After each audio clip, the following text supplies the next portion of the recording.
Hello student, welcome to megament academy. बच्चों, हम आपके लिए रियल नंबर का पार्ट 2 भी लेकर के आ गए और जैसा कि हम पहले बता चुके हैं कि हम लोग 95% प्लस मैथ सीरीज को शुरू कर दिया है और ये उसका सीजन 1 है। अभी हम लोग जो भी कर रहे हैं इसमें हम सभी आपको कॉन्सेप्ट पार्ट ही करा रहे हैं, तो सारे चैप्टर्स का हम लोग पार्ट में 1 या 2 पार्ट में पूरा कॉन्सेप्ट कराएंगे, ठीक है। तो जिससे मैंने बता दिया था कि मैंने रियल नंबर का पार्ट 1 तो ऑलरेडी डाल दिया है, ये पार्ट 2 है बच्चों। ऐसे सारे चैप्टर के पार्ट 1 या पार्ट 2 कर करके हम पूरा कॉन्सेप्ट खत्म कर देंगे। इसके बाद हम लोग फिर से लाएंगे आपके लिए हर चैप्टर का प्रीवियस ईयर में जो भी क्वेश्चन इंपॉर्टेंट हैं या पूछे गए उनका सोल्यूशन भी लाएंगे, ठीक है। चैप्टर वाइज सबका सोल्यूशन भी दे देंगे। तो ठीक है, मैं बहुत जल्दी इसको फिनिश कर दूंगा। इस जो भी हमने अभी शुरू किया है 95% प्लस सीरीज को बहुत जल्दी खत्म करूंगा। इस बार मैं प्रीवियस ईयर के क्वेश्चन कराऊंगा और उनका आपको प्रैक्टिस भी करवाऊंगा, ठीक है। तो आप जुड़े रहिए हमारे साथ। चलो शुरू करते हैं बच्चों। अब जो हमने पार्ट 2 स्टार्ट किया उसमें अभी जो कॉन्सेप्ट बचा हुआ था वो ये है, एनी नंबर एंडिंग विद 0। हमें ये बताना होगा कि कोई नंबर है क्या वो 0 के एंड हो रही। एंड का मतलब होता है उसका लास्ट का प्लेस यानी यूनिट प्लेस, ठीक है। उसमें जैसे नंबर सपोज करो लिखा है 540, तो इसके लास्ट में क्या है, 0 है ना। तो the number is ending with 0, यहाँ पे एंडिंग विद 0 है, ठीक है ना। नंबर एंडिंग कहां से हो रही है, 0 से हो रही है। तो यही हमें यहाँ पे बताना होगा। कुछ क्वेश्चंस आपके आते हैं जिसमें हमें ये प्रूव करना होगा या फिर चेक वेदर, है ना, इस तरह से पूछे जाता है। तो एक क्वेश्चन ही उठा लेते हैं बेटा, ठीक है। क्वेश्चन इस तरह से होगा,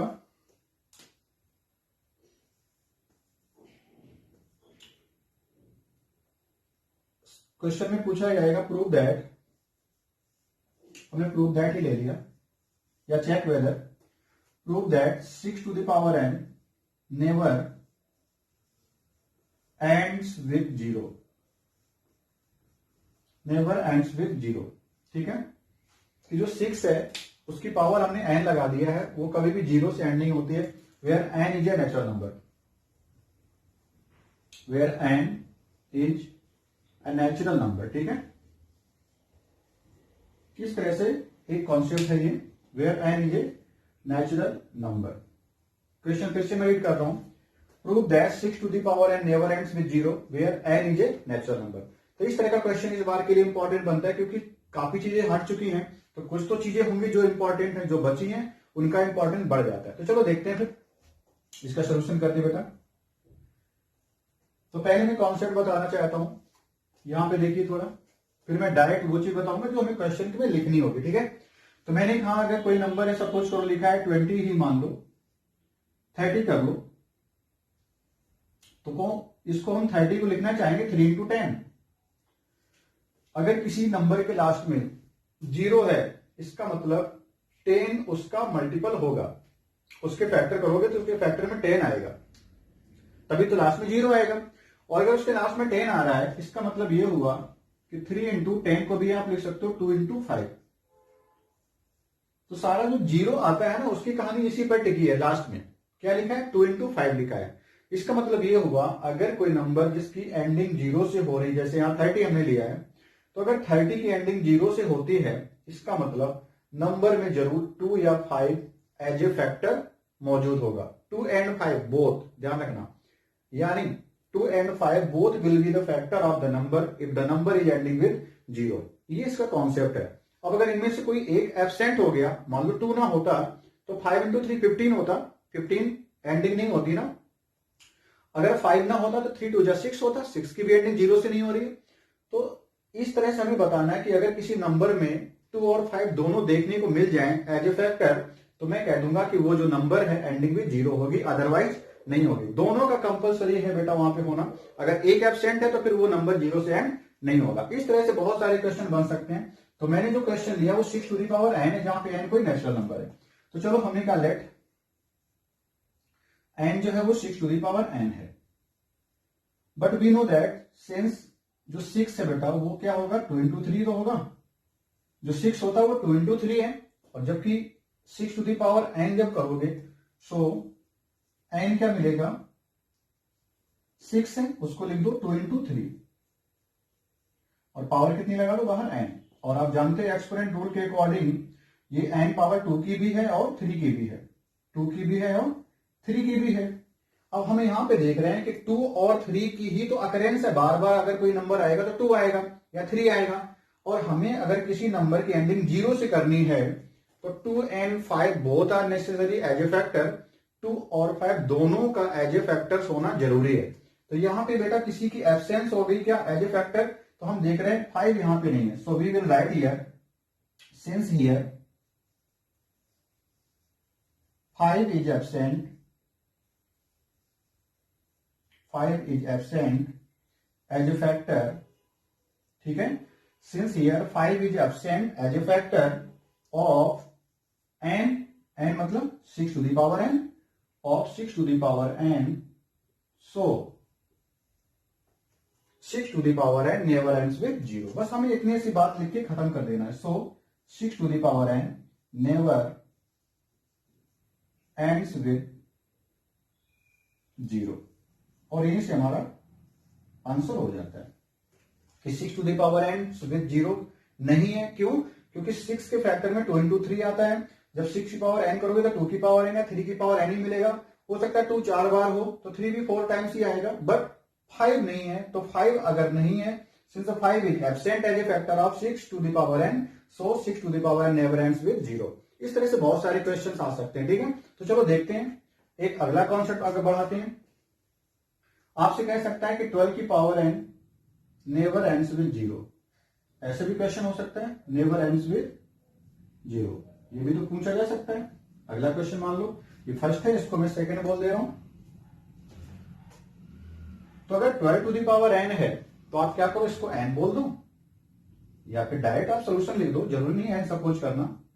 हम लिखेंगे सिंस 12 इज इक्वल टू क्या होता है बेटा 4 into 3, और आप 4 को क्या लिख सकते हो 2 स्क्वायर इंटू में 3, बट हमें तो गिवन है 12 की पावर n, ये 12 इक्वल टू हो गया। सो 12 की पावर n में आप क्या लिखोगे, 12 के फैक्टर जो आए 2 की पावर 2 इंटू में 3, उसकी पावर क्या लगा दोगे आप n लगा दोगे। तो n तो सबके साथ पावर में आ जाएगा ना, एक्सपोनेंट पावर का यही रूल होता है। तो 2 की पावर में 2n मिला, इंटू में क्या मिला 3 की पावर में n मिला।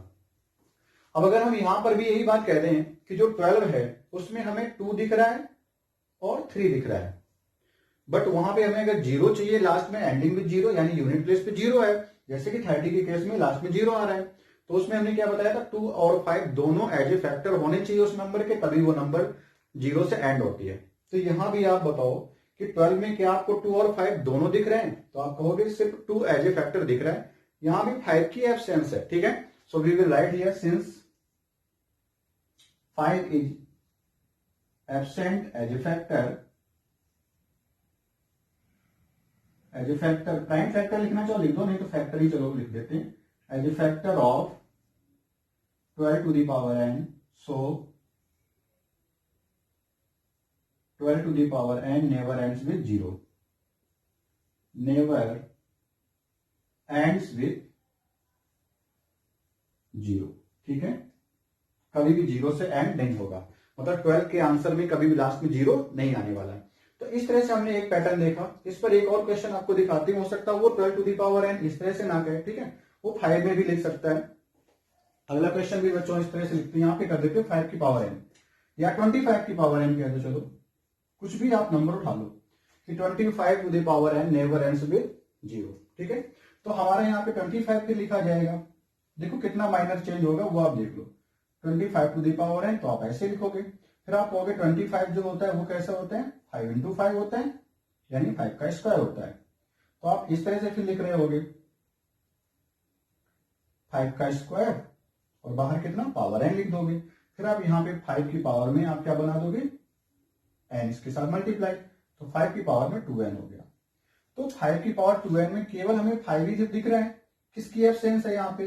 हमें अगर किसी नंबर के लास्ट में क्या होना चाहिए, किसी नंबर के लास्ट में अगर 0 लाना है तो 2 और 5 दोनों दिखने चाहिए। यहाँ पे क्या कमी आ गई, 5 तो है बट यहाँ पे 2 एज ए फैक्टर एब्सेंट है, so we will write here 2 is absent as a factor of 25 to the power n, ठीक है, जो नंबर दी गई उसी की पावर में लिखेंगे।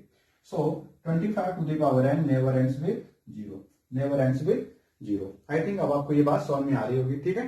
तो चलो बच्चों आगे बढ़ते हैं। अगला कॉन्सेप्ट हमारा होगा किसी नंबर को प्रूव करना कि कंपोजिट है कि नहीं है, ठीक है। तो हमसे कहेगा कि चेक वेदर या prove that this number is a composite, और वो नंबर किस तरह से फिर लिखी जाती है, नंबर में बहुत सारे ऐसे मल्टीप्लाई करके प्लस करके आपको टर्म्स दिए जाएंगे, आपको बस देखना नहीं, सबका मल्टीप्लाई करके नहीं ऐसे बता देना कि हाँ हमने मल्टीप्लाई किया और फिर आपका आंसर इस तरह से आया। ठीक है, तो आप करें क्या, उसमें क्वेश्चन ही ले लेते हैं, प्रूव दैट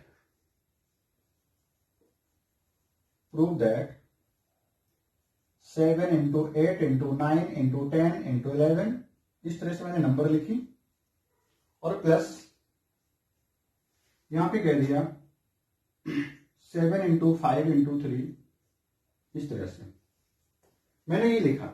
आपको प्रूव करना है कि ये number, prove that is a composite number, हमें प्रूव करना है कि ये कंपोजिट नंबर है।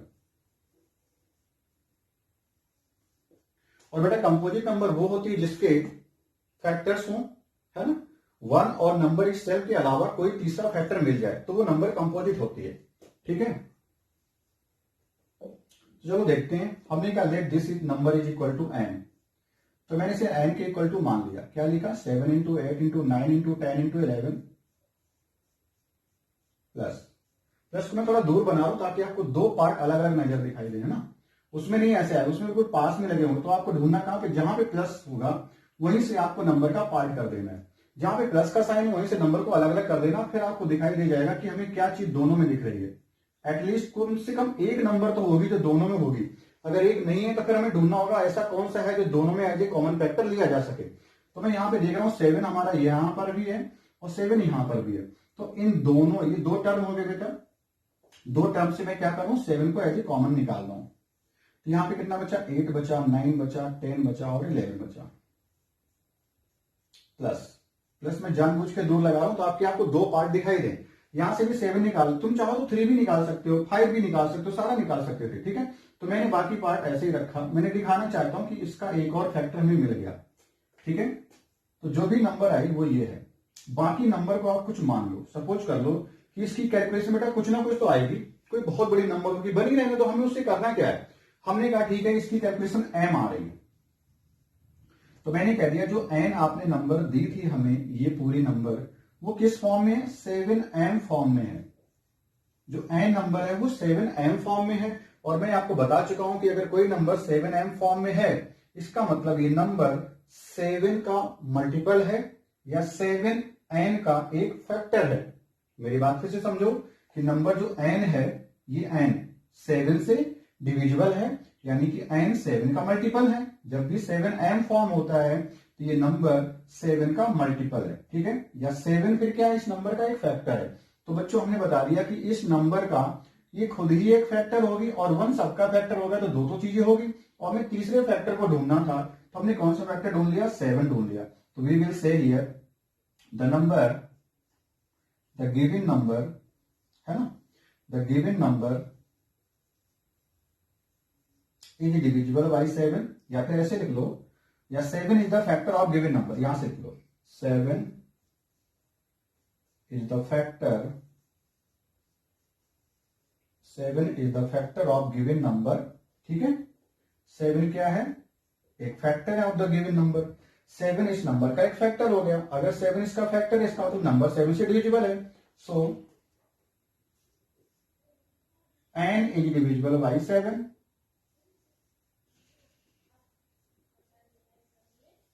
n is divisible by 7। अगर n 7 से डिविजिबल है इसका मतलब क्या हुआ कि अगर 7 से डिविजिबल है तो नंबर फिर कैसे कंपोजिट है, hence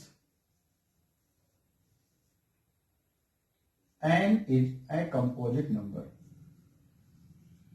n is a composite number. यही हमें बताना था, यही हमें प्रूव करना था कि जो n है वो बेटा कंपोजिट नंबर है। तो हमने प्रूव कर लिया कि n हमारी कैसी है, कंपोजिट नंबर। इसी तरह से एक और क्वेश्चन लेते हैं, आप इसको बड़ी आसानी से समझो और नोट कर लो। ठीक है, आगे बढ़ते हैं। आपको चीजें अगर समझ में आ रही तो कमेंट जरूर अपना छोड़ दें। तो मैं दूसरा क्वेश्चन यहाँ पे लिख रहा हूं, आपको बस वही पार्ट देखना है, प्लस कहां पे लगा वहीं से सारी चीजें निकाल देना। ठीक है, चलो इस बार मैं थोड़ा सा बढ़ा लेता हूँ क्वेश्चन इस तरह से।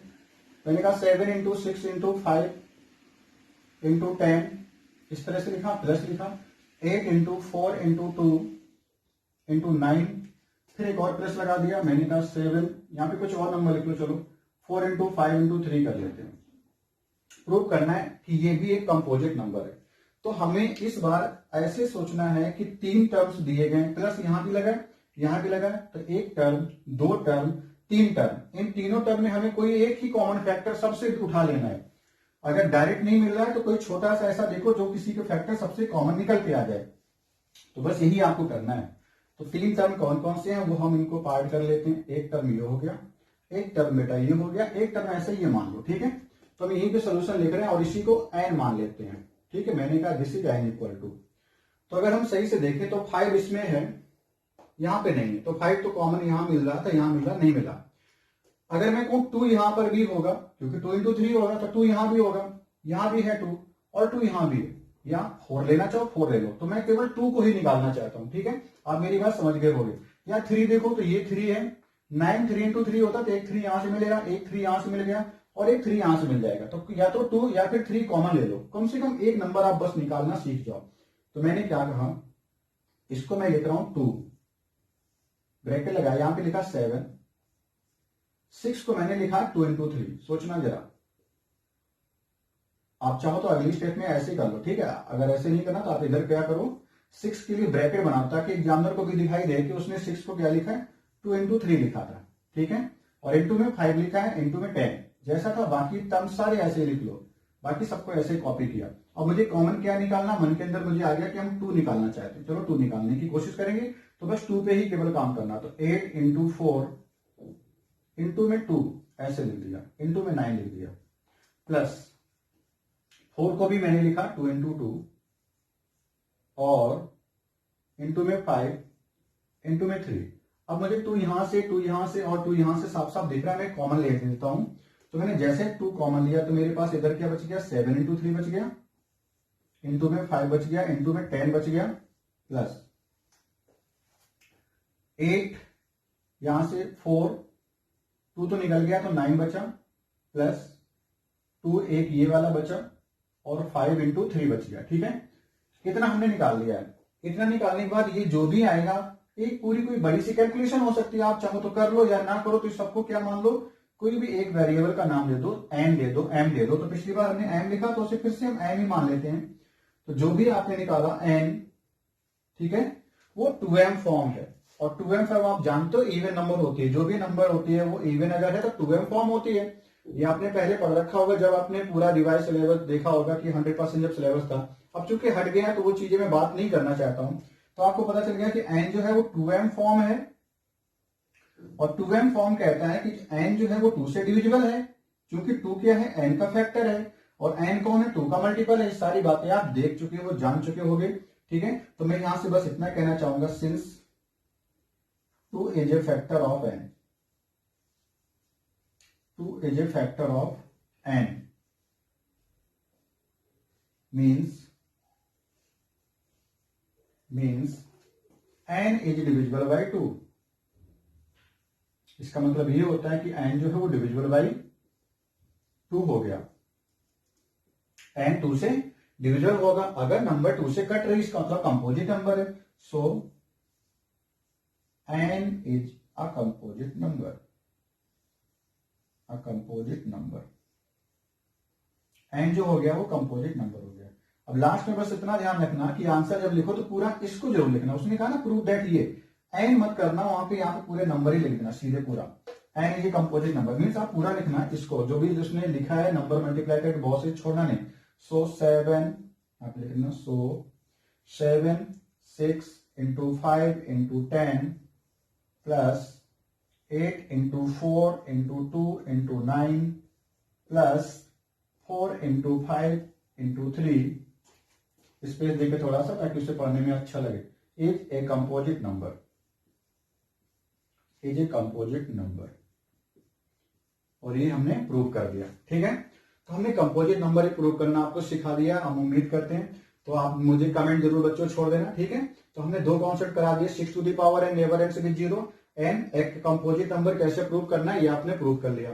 तो चलो आगे बढ़ते बेटा। अगला टाइप बहुत ही इंपॉर्टेंट है, ये हमेशा आता रहा है, ठीक है, और उम्मीद है कि आएगा। और कंपोजिट वाला क्वेश्चन बहुत ही इंपॉर्टेंट होता है, ध्यान रखना, कई बार पूछा गया है इस तरह से। क्वेश्चन में बस नंबर ही बदलता है, वो कुछ भी मल्टीप्लाई करके दे देगा। आपकी एनसीईआरटी में भी ऐसे क्वेश्चन दे रखे हैं। चलिए समझते हैं। अगला इस तरह से कॉन्सेप्ट है, प्रूव करना है बेटा √2 इज, बहुत ही इंपॉर्टेंट है, आप समझ ही गए होंगे, जैसे मैंने यहां पे लिखा √2 इज एन इरेशनल नंबर। हमें प्रूव करना है कि √2 जो है इरेशनल नंबर है, √2 जो है इरेशनल नंबर है, हमें प्रूव करना है। प्रूव दैट, पूरा लिख ही लो क्वेश्चन, ठीक है ना, या PT, prove that √2 is an irrational number. तो इरेशनल नंबर क्या होती, थोड़ा सा इनका आइडिया मैं बिल्कुल बारीक में देना चाहूंगा। हर चुका सारा चीजें 9th में भी आपने पढ़ा होगा। कोई भी नंबर अगर रूट के अंदर है उसकी आप कोशिश पूरी कर लो, निकले ना। सपोज को 9 है, आप थोड़ा कोशिश अगर कर गए तो 9 को 3 into 3 लिख दोगे और यहां से एक पेयर 3 है बाहर आ जाएगा। तो 9 पे जो ये रूट नाम की चादर ओढ़ रखी थी 9 ने, वो आपने आप उसकी हटा दी। तो अगर किसी नंबर को आप ऐसे हटा सको, रूट से बाहर ला सको, कोशिश करो, तो अगर पूरी तरह से रूट गायब हो जाए तो फिर वो नंबर इरेशनल नहीं थी। तो यहाँ पे यहाँ √9 नहीं, अगर मैं √5 की बात करूं, √8 की बात करूं, आप कोशिश करो 8 के बारे में, आप 8 के फैक्टर कर लो, 2 into 2 into 2, आपने फैक्टर तो कर लिए और एक पेयर बना पाए, तो एक तो 2 बाहर आ गया, फिर भी रूट के अंदर 2 रह गया, जिसकी वजह से पूरा क्या बना, इरेशनल नंबर बना रहा। तो इस तरह के नंबर सारी इरेशनल है, ठीक है। और एक चीज आपने पढ़ी होगी एंटी एनआर, अगर किसी नंबर का decimal expansion non terminating and non repeating है ना, non terminating and non repeating, ऐसा, तो भी वो नंबर कैसी होती बेटा, इरेशनल नंबर, ठीक है। तो दो तरह से इरेशनल नंबर आपको दिखाई देगी, या तो नॉन टर्मिनेटिंग, नॉन रिपीटिंग। इसका मतलब होता है कि कोई पर्टिकुलर पैटर्न नहीं आता नंबर में। सपोज करो मैंने कहा 3.72156289 ऐसे डॉट डॉट लगा दिया। अगर मैं इस नंबर के बारे में कहूं तो ये नंबर नॉन टर्मिनेटिंग है, रुक ही नहीं रही है, डॉट डॉट चलता रहा, मतलब आगे और डिजिट आ रहे होंगे। नॉन रिपीटिंग, इसमें कोई पर्टिकुलर पैटर्न है जो फॉलो हो रहा है कि इसके बाद अब ये डिजिट आया, 3 आया, अब आपको अंदाजा लग गया है कि अब यही आने वाला है, फिर से वो आने वाला है, यानी कि एक पर्टिकुलर ब्लॉक बार बार रिपीट हो, तो वो नंबर पे नॉन टर्मिनेटिंग, नॉन रिपीटिंग होती है और वो इरेशनल नंबर आपकी हो जाती है, ठीक है। तो आप इस तरह के नंबर के बारे में जानने को ज्यादा डिटेल नहीं करते हैं। तो इरेशनल नंबर क्या होती हैं, जो p/q के फॉर्मेट में नहीं रिप्रेजेंट की जा सकती है, समझ लेना, जो p/q के फॉर्म में नहीं होती है। कोई भी इरेशनल नंबर है वो p/q के फॉर्म में नहीं होती है। पहली चीज तो ये सोच लो, कोई भी इरेशनल नंबर है p/q के फॉर्मेट में नहीं होती है, और अगर है तो फिर आपने गलत सोचा है, ठीक है। और ये भी ध्यान रखना, कभी भी इरेशनल नंबर p/q कौन सा फॉर्मेट होता है बेटा, रेशनल नंबर का फॉर्मेट होता है। p/q किसका फॉर्म होता है, रेशनल नंबर का फॉर्म होता है, ध्यान रखना। अगर कोई रेशनल नंबर है तो p/q के फॉर्म में होती है। कभी भी कोई नंबर इरेशनल है जो कि रेशनल नंबर के इक्वल नहीं होती, ये भी ध्यान रखना। कोई भी रेशनल नंबर इरेशनल नंबर आपस में इक्वल नहीं होती है, ठीक है। ये कुछ कॉन्सेप्ट है, हमें इसको प्रूव करने के लिए हेल्प की जरूरत पड़ेगी, ठीक है। तो चलिए वापस आते हैं, क्वेश्चन में आते हैं, और इसको हम जो प्रूव करते हैं कॉन्ट्राडिक्शन मेथड से करते हैं। कॉन्ट्राडिक्शन मेथड का मतलब होता है कि हम पहले मान लेते हैं कि चलो इसके उल्टे में बात कर लेते हैं, होगा सही तो हो जाएगा, नहीं तो फिर जैसा है वही सही है, ठीक है। तो चलिए शुरू करते हैं। सॉल्यूशन इसका इस तरह से, मैंने कहा लेट, मान लेते हैं √2 इज ए रेशनल नंबर। हमने मान लिया कि √2 जो है रेशनल नंबर है, रेशनल नंबर। अगर रेशनल नंबर है सो √2 को हम p/q के फॉर्मेट में लिख सकते हैं, तो √2 जो है p/q के फॉर्मेट में लिखा जा सकता है, ठीक है। और आपको बताना पड़ेगा p/q कौन, where p and q are, p and q are, p और q आपस में ऐसी दो नंबर जिनका कॉमन फैक्टर 1 है। ध्यान रखना, मैंने क्या कहा, जिनका कॉमन फैक्टर 1 है। तो ऐसी दो नंबर जिनका कॉमन फैक्टर 1 हो उनको क्या बोलते हैं बेटा, कोई भी दो नंबर आपस में कोप्राइम कहलाती है अगर उनका कॉमन फैक्टर क्या हो, 1 हो। तो एक where p and q are coprimes, आप इतना लिख लो, कोप्राइम्स, आप समझ जाओगे। इसका मतलब होता है HCF उनका कितना है, HCF ऑफ PQ, मैं शॉर्ट में लिख रहा हूं, HCF PQ का कितना हो गया, 1 हो गया। मतलब इनमें कोई कॉमन फैक्टर नहीं है, ठीक है। तो अब मैं क्या कह रहा हूं कि P इक्वल टू, यहां पे Q को उस तरफ भेज दो, हमें क्या मिला, P इक्वल टू √2Q मिला। अब मैं क्या कह रहा हूं, इसका स्क्वायर कर लो दोनों साइड। मैंने स्क्वायर कर दिया तो पी स्क्वायर इक्वल टू कितना मिल गया, 2q² मिल गया। हमने ये देखा कि जो पी स्क्वायर है वो 2q² है। इसका मतलब क्या है कि राइट हैंड साइड में जो है ना 2q है, 2q² है अलग बात है, लेकिन 2 इंटू कुछ है। अगर 2 इंटू कुछ है इसका मतलब राइट हैंड साइड जो है 2 का मल्टीपल है ना। तो फिर क्या कहोगे, पी भी तो हो गया ना इस तरफ 2 का मल्टीपल, है ना। सोचने वाली बस ये बात थी कि जो राइट हैंड साइड उसमें 2 क्या एज ए फैक्टर है। इसका मतलब क्या हो गया कि पी स्क्वायर भी हमें क्या करना पड़ेगा कि वो भी हो जाएगा इस तरह से, ठीक है। तो हम यहां पे कहेंगे सिंस RHS इज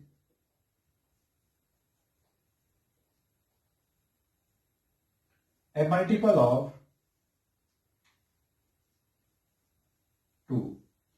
RHS जो है 2 का मल्टीपल है, क्योंकि RHS में 2 इंटू समथिंग है तो 2 का मल्टीपल हो गया। अगर RHS 2 का मल्टीपल है वो इक्वल टू LHS के हैं तो LHS को भी होना पड़ेगा, है ना। Hence LHS also will be multiple of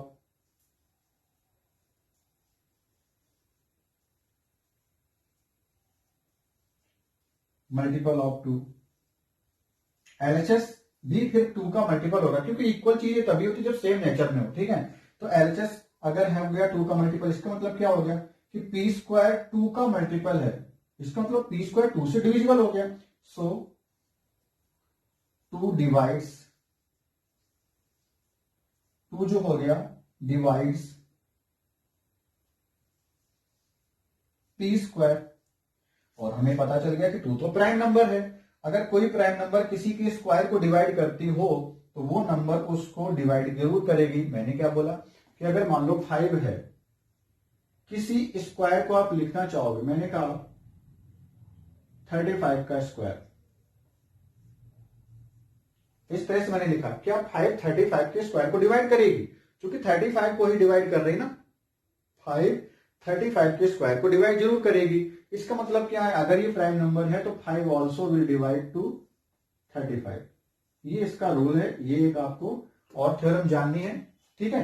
तो यहां पे since 2 divides P square, it means 2 will divide किसको, पी को भी करेगा। अगर 2 पी को डिवाइड करेगा तो पी फिर कैसा हो गया, पी हो गया 2 का मल्टीपल हो गया। सो पी 2 का मल्टीपल है तो पी हमें कैसा दिखाई देगा, 2m फॉर्म में दिखाई देगा। तो जो पी होगा वो 2m फॉर्म में होगा। तो हम कह सकते हैं कि पी इक्वल टू हम 2m मान लेते हैं। तो हमने यहां पे कंसीडर कर लिया कि पी कैसा फिर दिखेगा, हमें 2m के जैसा दिखेगा, ठीक है। इसको थोड़ा हटा देते हैं, स्पेस थोड़ा मिल जाएगा। तो हमने बोल दिया कि जो p है वो 2m इक्वल टू हो गया। तो p की वैल्यू अगर 2m है तो हमने और भी कहीं एक इक्वेशन बना रखी है। एक इक्वेशन हमने ये बना रखी है कि p इक्वल टू √2q, और एक इक्वेशन ये आ गई कि p इक्वल टू 2m। तो हम क्यों ना फिर एक दूसरी इक्वेशन इसे बोल दो, चलो ये सेकेंड और इसे थर्ड बना दो। हमने p इक्वल टू 2m जो निकाला इस वाली सेकेंड इक्वेशन में रखते हैं, ठीक है। p इक्वल टू जो हमने निकाला है 2q², इसको हम यहां से p की वैल्यू रख देते हैं। तो फ्रॉम सेकेंड एंड थर्ड, ये थोड़ा सा बड़ा होता है बेटा क्वेश्चन, आपको 2-3 बार करके ही समझना पड़ेगा, इसकी लैंग्वेज लिख के ही समझना पड़ेगा। और अगर एक बार ही चल गया तो इस तरह से क्वेश्चन बहुत होते हैं, √2, √3, √5, बार बार लास्ट ईयर कई बार ये रिपीट होकर के आए, ठीक है। इंपॉर्टेंट भी होते हैं। पहले जब इस तरह से नहीं होता था, SA1 SA2 होता तब भी ये टीचर्स के बहुत फेवरेट क्वेश्चन रहे हैं, ठीक है। तो देखो जरा, p इक्वल टू 2m हमने मान लिया, यहाँ पे p की वैल्यू कितनी रखें, 2m। तो 2m का whole square equal to 2q² आ जाएगा। तो मैं वही लिख रहा हूं, 2m का whole square is equal to 2q का स्क्वायर हो गया। इसको आप लिख सकते हो 4m² इक्वल टू 2q²। आप 2 से कैंसिल कर दो तो यहाँ पे आ गया 2m² is equal to q²। 2m² is equal to q² आ गया, ठीक है। अब जरा सोचो, अभी यहाँ पे भी तो ऐसा ही लिखा था, p² इक्वल टू 2q²। अब की बार यहां का 2 इस तरफ लगा हुआ दिख रहा है, तो हमने यहां पे क्या लिखा था कि अगर p² इक्वल टू 2q² है, चूंकि RHS में 2 का मल्टीप्लाई चल रहा है, तो यानी RHS 2 का मल्टीपल हो गया। तो अगर RHS 2 का मल्टीपल है तो p² भी 2 का मल्टीपल होगा, ठीक है। ऐसे ही यहां भी कहना है, क्योंकि LHS में 2 का मल्टीपल है, LHS में 2 का मल्टीप्लाई चल रहा है, तो LHS 2 का मल्टीपल हो गया। LHS अगर 2 का मल्टीपल है तो RHS भी 2 का मल्टीपल होगा, ठीक है, तो यही बात हमें यहां भी कहना है। Here LHS is multiple of 2,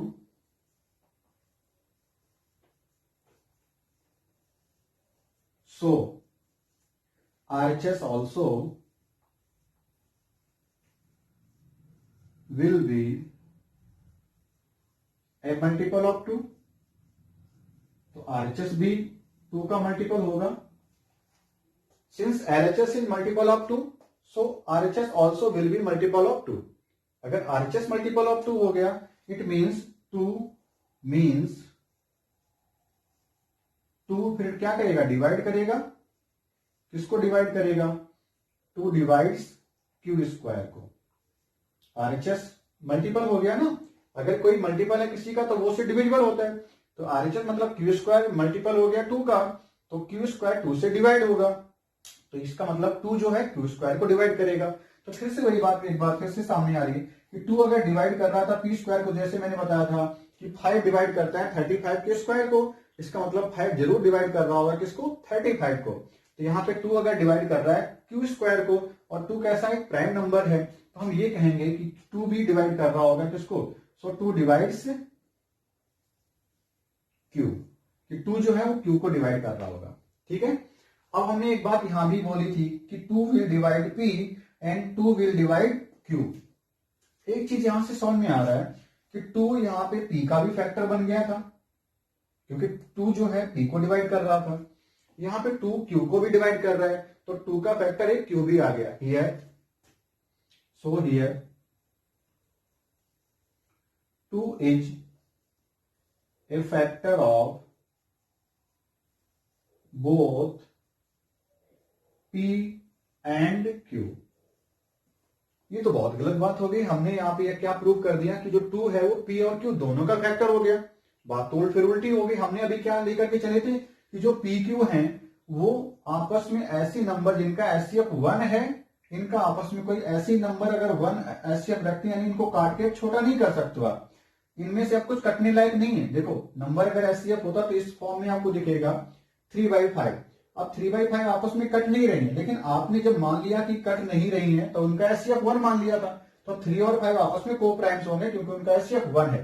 लेकिन अभी हमने सॉल्व किया, पी क्यू हमें ऐसे नजर आने लगे कि दोनों के फैक्टर में 2 निकल आया। इसका मतलब ये फिर 3/5 नहीं था, क्योंकि आपस में ये और किसी नंबर से कटने लगी। तो सपोज करो इस तरह की नंबर रही होंगी, जैसे 8/12 है ना, कुछ इस तरह की नंबर रही जो कट के और छोटी की जा सकती थी। आप इसे 4 से काटो तो 2/3 लिखा जा सकता है, यानी कि आपस में प्राइम नंबर नहीं थी, को प्राइम्स नहीं थे आपस में 8 और 12, यानी इनका एचसीएफ 4 यहां पे निकल रहा है कि नहीं। तो एचसीएफ हम तो 1 मान के चले थे, तो गड़बड़ हो गया सारा कॉन्सेप्ट। तो वही चीज यहाँ पे हो गई कि हमने तो माना था कि पी और क्यू आपस में कोप्राइम्स है जिनका एचसीएफ कितना 1 है, और यहाँ पे आ गया कि दोनों का एक कॉमन फैक्टर तो 2 मिल गया। इस 2 इन दोनों का एटलीस्ट कम से कम 2 तो इनका एचसीएफ हो गया ना, यानी कि कोप्राइम्स बोले जिनका कोई कॉमन फैक्टर ना हो, अगर हो तो एटलीस्ट 1 ही हो, एटलीस्ट नहीं केवल 1 ही हो। ठीक है, तो यहां पे हमने प्रूव कर दिया 2 दोनों का फैक्टर है।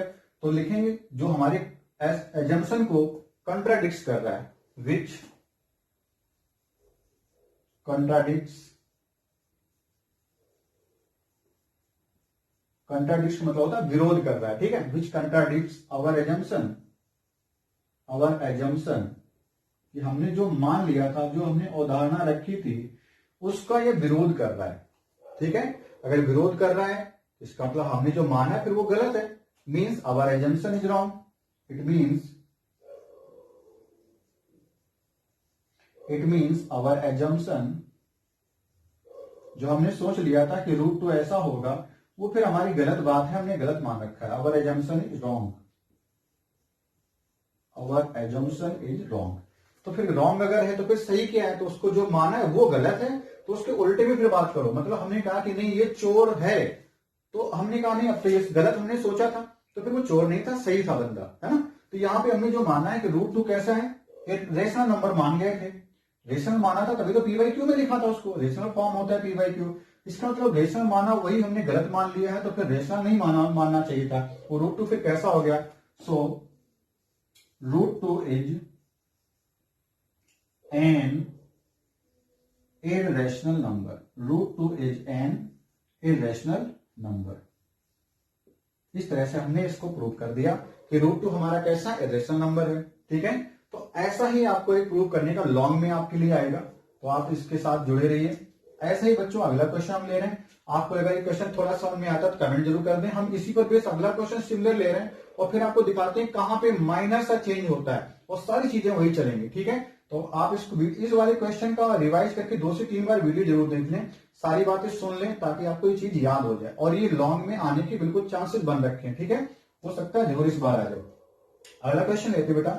अगले क्वेश्चन में बदल रहा हूं कि √2 नहीं √5 मान लेते हैं। √3 आप एज इट इज कर लोगे, √5 दिखा रहे हैं और दिखाते हैं कहां कहां चेंज होगा। जहां पे 2 दिख रहा है बस वहां पे 5 डाल दो आके, लगभग चेंज हो जाएगा, सारा पता चल जाएगा। मैंने क्या कहा, prove that √5 is an irrational number. तो मुझे प्रूव करना है √5 इरेशनल नंबर है। मैं क्या करूंगा, √5 को मान लूंगा रेशनल नंबर। ठीक है, कॉन्ट्रडिक्शन में यही होता है। तो √5 मैंने मान लिया कैसा है, इरेशनल नंबर है। तो √5 अगर इरेशनल नहीं रेशनल मान लिया है तो रेशनल होता है p/q फॉर्मेट में।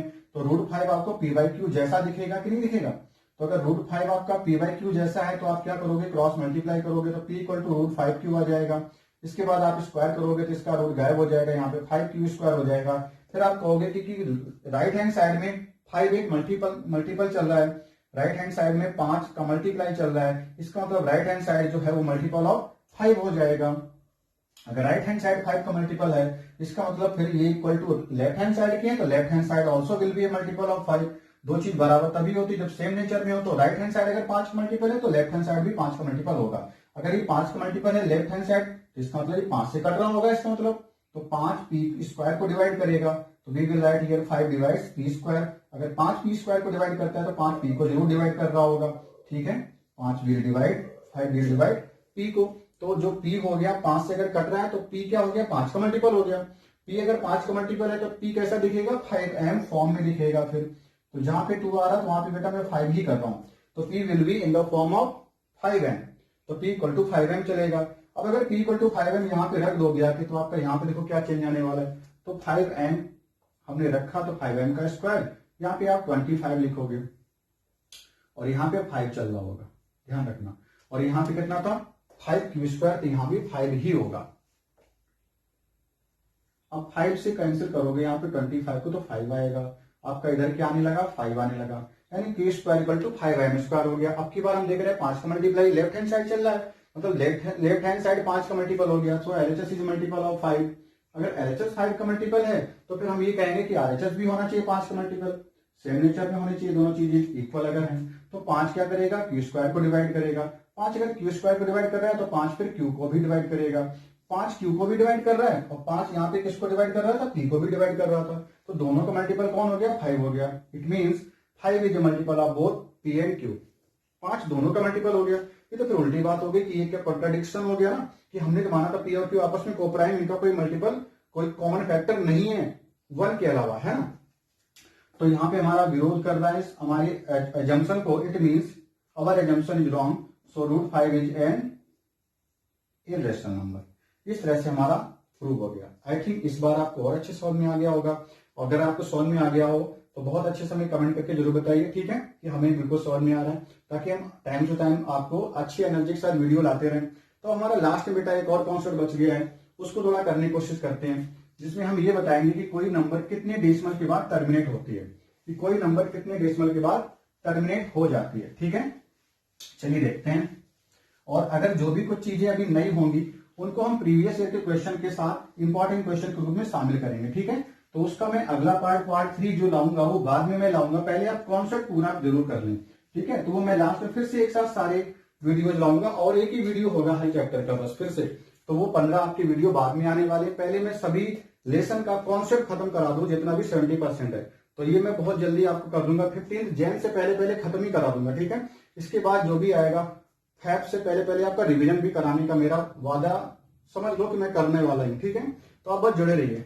चलिए अब मैं आपको बताने जा रहा हूं कि कोई नंबर है, किसी से अगर डिवाइड करते हो कितने डेसिमल के बाद वो टर्मिनेट हो रहा है, उसका डेसिमल एक्सपेंशन। कहने मतलब ये हुआ कि अगर बेटा ये लिखा है 5 से डिवाइड करो 8 को, तो आप डिवाइड जब करोगे तो ऐसे डिवाइड कर दो बेटा, 5 बन जाए 5, कितना आ गया यहाँ पे 3। डेसिमल जब लगाओगे तो यहाँ पे 0 बढ़ेगा और 5 6 जा 30 हो जाएगा। तो आफ्टर डेसिमल आपने देखा 1 के बाद ये नंबर टर्मिनेट हो जाती है। तो ऐसी नंबर है, कौन सी नंबर टर्मिनेट होगी, कौन सी नहीं टर्मिनेट होगी, इसके ऊपर हमें थोड़ा सा कॉन्सेप्ट समझना है और बस 2-3 मिनट का कॉन्सेप्ट होता है और आसानी से आपके अच्छे खासे नंबर आ सकते हैं। तो हमें बहुत ज्यादा नहीं करना होगा कि आप इस तरह से डिवाइड करके बताओ, बड़े आसानी से बताना होगा। उसमें बिल्कुल लिख के आता है without actual doing long division, बिना लॉन्ग डिवीजन को परफॉर्म किए इस तरह से डिवाइड नहीं करते हुए आपको बताना होगा कि इनमें से कौन सी नंबर है जो कि टर्मिनेटिंग है और या नॉन टर्मिनेटिंग है। अगर टर्मिनेटिंग है तो कितने डिजिट के बाद, कितने आफ्टर डेसिमल प्लेसेस, डेसिमल के कितने प्लेस के बाद वो नंबर टर्मिनेट हो जाएंगे, ये हमसे पूछा जाता है। तो चलिए बेटा देखते हैं, और ये आपकी लास्ट एक्सरसाइज ही है, ठीक है। तो चलो मैं दिखाता हूं किस तरह से क्वेश्चन आता है।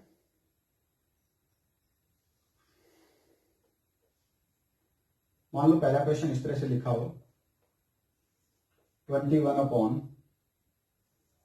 2 की पावर 5 इंटू 3 की पावर 7, 3 की पावर 4 कर लो, चलो कुछ नहीं 3 बना रहने दो, इंटू में 5 की पावर 2, मैंने ऐसे लिखा। दूसरा क्वेश्चन देखो जरा, दूसरा क्वेश्चन ये था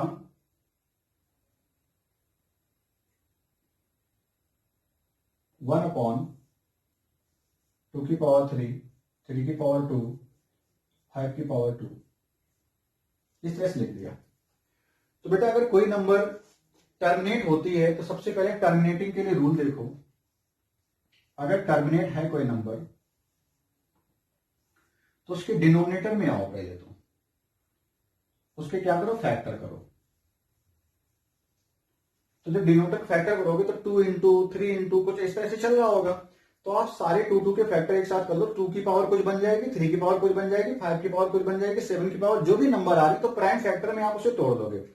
तो अगर डिनोमिनेटर में केवल 2 की पावर n या फिर 5 की पावर n या फिर दोनों 2 इंटू 5 उनमें कोई पावर नजर आए, मैंने क्या कहा, बहुत सही सुनना, केवल 2 की पावर m हो तब भी चलेगा, केवल 5 की पावर m हो तब भी चलेगा, या फिर 2 और 5 दोनों हो, और ध्यान रखना केवल यही हुई हो और इनके अलावा कोई ना आ जाए, यही सारे होने चाहिए। अगर इनके अलावा कोई तीसरा दिख गया तो फिर वो नंबर गड़बड़ हो जाएगी।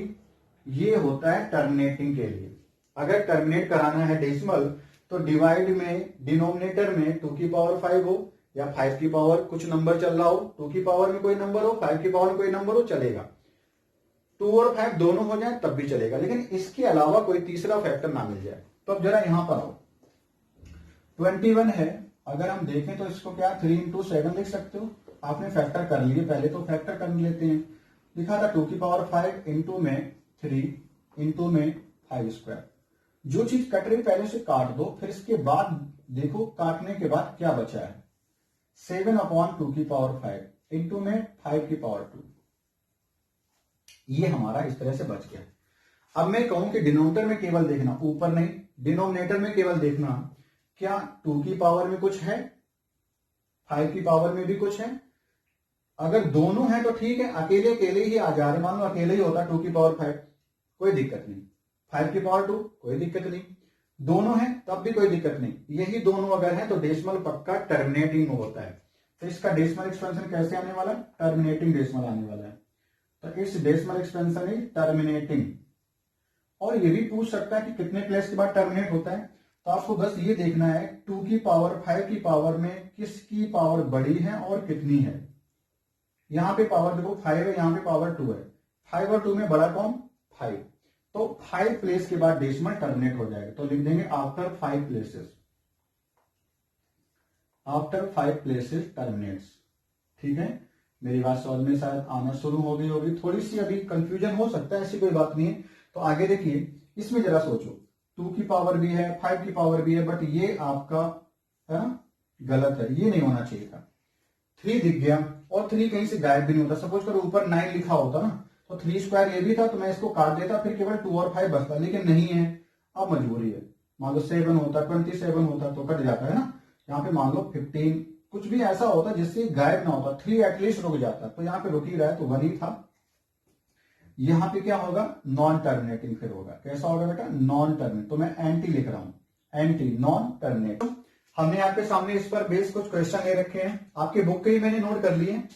तो पहला क्वेश्चन है without actual doing long division, है ना, बहुत बड़ा डिवीजन इस तरह से नहीं करिएगा कि आप ऐसे डिवाइड करना शुरू कर दो, है ना, और आपसे कहे कि इस तरह से निकालो, ऐसा नहीं करना, ठीक है। लॉन्ग डिवीजन आपको परफॉर्म नहीं करना है, और बिना लॉन्ग डिवीजन को परफॉर्म करते हुए आपको बताना है कि ये नंबर टर्मिनेटिंग है या नॉन टर्मिनेटिंग है, और अगर टर्मिनेटिंग है तो आफ्टर कितने प्लेसेस, डेसिमल के कितने प्लेस के बाद ये नंबर टर्मिनेट हो जाएगी, ठीक है। तो चलो देखते हैं। आपको डिनोमिनेटर के फैक्टर करने हैं, न्यूमरेटर के फैक्टर करने हैं, अगर उनमें कुछ कटने वाली नंबर आ रही बच्चों उसको काट देना, ठीक है। तो हम वही करने जा रहे हैं। 13 तो आपकी प्राइम नंबर है, वो नहीं किसी से फैक्टर होगी, तो 13 तो 13 बना रहेगा। अब आपका काम है 3125 के फैक्टर करना। तो अगर मैं डायरेक्ट बोल दूं कि 5 की पावर, चलो मैं कर भी दे रहा हूं, ठीक है, केवल 5 नजर आएगा, 3125 है, जल्दी से मैं कर रहा हूं, आप भी देखना। आप इसके फैक्टर जब करने जाओगे तो यहाँ 5 से डिवाइड करोगे, 5 6 जा, है ना, 5 2 जा और 5 5 जा। इसके बाद 5 से करोगे तो 125 आ जाएगा, फिर से 5 से करोगे 25 आएगा, फिर 5 से करोगे तो 5 बचेगा, ठीक है। इस तरह से इसके फैक्टर हमने कर लिए। तो हमने देखा 5 कितनी बार आया, 3 to 5 बार आया, 5 की पावर 5 आ गया। अगर किसी नंबर में आपने फैक्टर किए डिनोमिनेटर के, तो डिनोमिनेटर केवल 2 की पावर m फॉर्म हो, इधर दिखाते हैं, 2 की पावर m फॉर्म हो, या 5 की पावर m हो, या दोनों आ जाए 2 और 5, उनमें कोई पावर लगी हो, ठीक है। इस तरह से हो तभी वो नंबर टर्मिनेटिंग होती है, ठीक है। बात समझ में आ रही कि टर्मिनेटिंग कब होगी, केवल 2 या केवल 5, नहीं, 2 हो 5 हो या दोनों आ जाए, केवल 2 हो, केवल 5 हो, या फिर दोनों आ जाए, बट इनके अलावा तीसरा कोई ऐसा फैक्टर ना दिखाई दे जाए।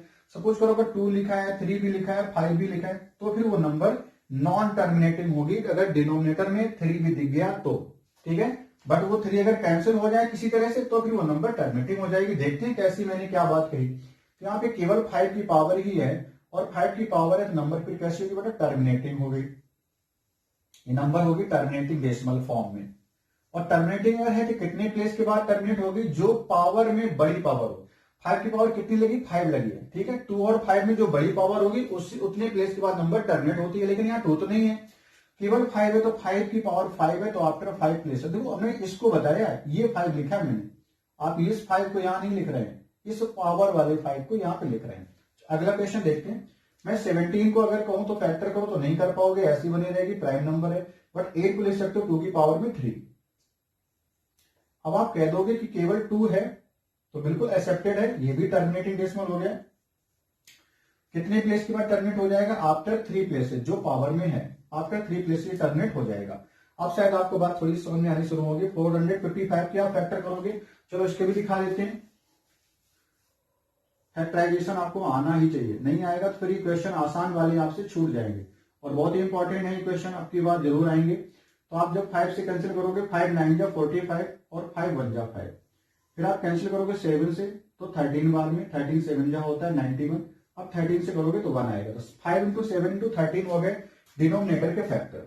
64 के फैक्टर करोगे तो 2 की पावर 6 बार मल्टीप्लाई करोगे 6, तो इसकी पावर लग जाएगी। 2 की पावर 5 32 होता है, आपको अगर नहीं आया तो फैक्टर कर लेना, आ जाएगा, ठीक है। बात फैक्टराइजेशन की नहीं है, बात है कॉन्सेप्ट की, तो मैं वही आपको बता रहा हूं। 5 इंटू 7 इंटू 13 आपने फैक्टर किए, ये आ गए। ये 2 की पावर 6 किसी भी तरह से ना तो 7 कैंसिल हो रहा है, ना 13 यहां से हट रहा है, दोनों बने रहेंगे। तो 5 हमें केवल चाहिए था, तो टर्मिनेटिंग हो जाता। 5 और 2 होता तब भी टर्मिनेटिंग होता, लेकिन 5 2 के अलावा यहाँ पे 7 और 3 मौजूद है, जिसकी वजह से ये नॉन टर्मिनेटिंग हो गया। नॉन टर्मिनेटिंग डेसिमल फॉर्म बनाएगा। नॉन टर्मिनेटिंग बनाएगा तो आपसे फिर ये नहीं पूछेगा कितने प्लेस के बाद नॉन टर्मिनेटिंग होता है, ऐसा ये बेकार वाला क्वेश्चन है, वो नहीं आएगा, ठीक है। तो अब यहां पे देखते हैं 15 के बारे में बताओ। 15 के फैक्टर करो, 5 इंटू 3 या 3 इंटू 5, जैसा मैंने लिख दिया इस तरह से आप लिख सकते हो। अब बात आई 1600 की, तो 1600 को आप क्या लिख सकते हो, 16 इंटू 100, और 16 के फैक्टर कर दो 2 की पावर 4। 100 25 इंटू 4, फिर से तोड़ दिया 100 को, 25 यानी 5 स्क्वायर, इंटू में 4 मीन्स 2 का स्क्वायर। तो आप फाइनल ऐसे बोल सकते हो कि 2 की पावर 4 प्लस 2 कितना हो गया, 6। आप एक्सपोनेंट पावर का रूल जानते हो बेटा, तभी आप इन चीजों को आसानी से और जल्दी से करोगे, 9th में आपने पढ़ा ही होगा। तो ये हो गया 2 की पावर 6, 5 की पावर 2 और 3 इंटू 5। एक 5 आप कैंसिल कर सकते हो यहां से ऐसे। तो अभी क्या बचा फाइनली, 3 अपॉन 2 की पावर 6 और 5 की पावर 1। आप देख रहे हो केवल 2 है, केवल 5 है, तो ये टर्मिनेटिंग हो गया। टर्मिनेटिंग डेसिमल है, कितने प्लेस के बाद टर्मिनेट हो जाएगा ये? मैक्सिमम डिग्री किसकी है? 2 और 6 में, 2 और 5 में किसकी डिग्री बड़ी है? तो 2 की डिग्री बड़ी कितनी है? वो 6 है। तो आफ्टर 6 प्लेसेस ये टर्मिनेट हो जाएगा। जब दोनों आए तो दोनों में जिसकी डिग्री बड़ी, दोनों कौन? 2 और 5 जब दोनों आ जाए तो दोनों में से जिसकी डिग्री बड़ी है उतने प्लेस के बाद आपका डेसिमल टर्मिनेट हो जाएगा। ठीक है, बस 1-1.5 मिनट का और कॉन्सेप्ट बच्चों रह गया, इसको भी बहुत अच्छे से देख लीजिए। ठीक है, इस तरह से आपका ये चैप्टर फिर फिनिश हो जाएगा कॉन्सेप्ट के पार्ट से। फिर बाद में हम आपको प्रीवियस ईयर क्वेश्चंस और इंपॉर्टेंट क्वेश्चन की भी सीरीज का एक सेशन लाएंगे, हर चैप्टर का लाएंगे, इस तरह से चैप्टर वाइज करेंगे। उसमें भी आपके तभी तो आपके 95% बेटा प्लस सक्सेस आपको मिलेगी। अभी जो हम कर रहे हैं कॉन्सेप्ट पढ़ रहे हैं, तो अगर कॉन्सेप्ट ही केवल पढ़ के जाते हो तो 75 तक आप रह सकते हो। अब 20% और आपको लाने हैं या 100%, हम तो चाहेंगे कि 100% आपके मार्क्स हैं, तो मिनिमम कम से कम 95% का टारगेट तो बच्चे लेकर के चलना ही है, तभी हमारे साथ आप जुड़ना। ठीक है, आप मेहनत जरूर करते रहिए, आपके जरूर आएंगे। 23 के फैक्टर करोगे तो 23 रह गया। अब 2 into ये लिखा है, इसमें कुछ नया करने के लायक था भी नहीं, इसमें 2 है और 5 दोनों है, तो यस टर्मिनेटिंग हो गया। डायरेक्ट आप बोलो टर्मिनेटिंग है। कितने प्लेस के बाद टर्मिनेट हो जाएगा? मैक्सिमम पावर कौन है? 2, 5 की पावर 2, 3 की पावर 2 की पावर 3, तो बेटा ये बड़ी पावर है, यानी कि आफ्टर 3 प्लेसेस ये टर्मिनेट हो जाएगा। 129 आपकी किसी से कटने वाली नंबर है क्या? इनमें से ना तो 5 से कट रही है, ना तो 2 से कट रही है, ना 7 से कटेगी। आप चाहो तो 7 से एक बार काटने की कोशिश करो। 7 1 जा 7, कितना बचेगा? 5, 59 हो जाएगा, यानी 7 से नहीं कटेगी। ये आपकी नंबर इनमें से किसी से नहीं कट रही, और 2 5 के अलावा 7 डिनोमिनेटर में बना भी रहेगा, है ना? 2 5 के अलावा 7 डिनोमिनेटर बना रहेगा, ये पूरा काम खराब कर देगा। अगर 2 5 होता, केवल 2 5 होता, ध्यान रखना, अगर 2 5 होता, किसी तरह से 7 यहां से कट जाता तो 2 5 होता, तो फिर बड़ी पावर कौन सी है? 7। तो आफ्टर 7 प्लेस टर्मिनेट होता, लेकिन होगा नहीं, क्योंकि 7 है। अगर 7 है तो सीधे बोल दो नॉन टर्मिनेटिंग, इसकी वजह से हो गया, इसने सारा काम खराब कर दिया, तो नॉन टर्मिनेटिंग हो गया। और नॉन टर्मिनेटिंग है तो कभी नहीं कहेगा कि कितने प्लेस के बाद टर्मिनेट होगा। लास्ट में आपका बेटा बचा है 77/200, तो 77 के फैक्टर करो 7 into 11, और 210 को आप लिख दो 21 into में 10, 21 into 10, तो 21 को फिर से लिख दो 3 into 7, और 10 को लिख दो 2 into 5, तो एक 7 तो 7 से कैंसिल हो गया, बच गया फिर भी 3। ये 3 आपका काम खराब कर रहा है, जिसकी वजह से फाइनल आंसर क्या आने वाला है?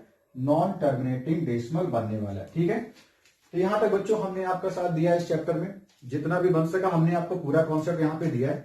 कुछ चीजें हैं जिसमें आपके पूरे 95% पहुंचोगे,